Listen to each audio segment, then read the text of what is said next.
Good morning, all saints. Welcome to this week's Dei Verbum. Today we reflect on Luke's Gospel, chapter 4. Here we see that Jesus begins his public ministry.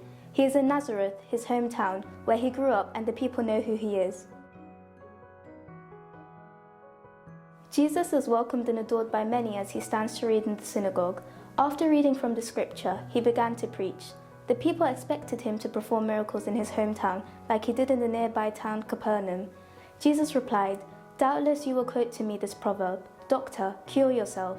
No prophet is accepted in the prophet's hometown." Here, Jesus becomes assertive and does not perform any miracle because they were selfish. Instead, he tells them to bring cure to yourselves, meaning start loving your own people, put effort to work on your weaknesses, recognize the areas in your life that needs building up, rather than expecting great things to happen for freely without faith and work. Immediately, the crowd became enraged and Jesus is faced with opposition and rejection. His own people could not accept him and they rejected him for speaking the truth and for not meeting their selfish needs. So, they could not accept his message and showed opposition. Here we find the human reality, the disappointment to clearly see the presence of God in our lives and in others, the failure to recognize what God is doing in our lives.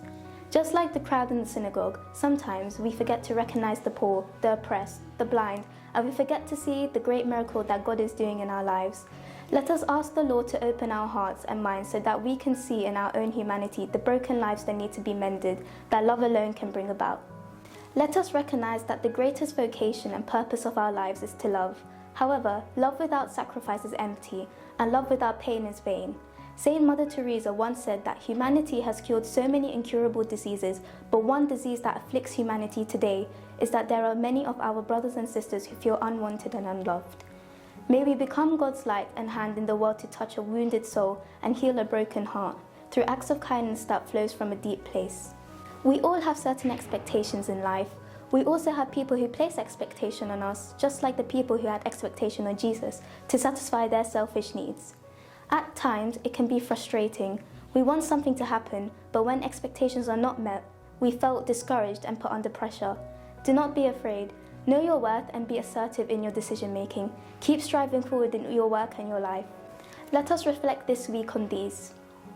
What do people expect from your life? What happens when their expectations are not fulfilled? How do I react to such unrealistic expectation? Do I have unrealistic expectation on others? How am I working towards my goals? Do I see a growth in myself? Do I think of myself greater than what people think of me? Do I show a can-do mentality in the work I do? How do I seek God's grace to be successful in all my work?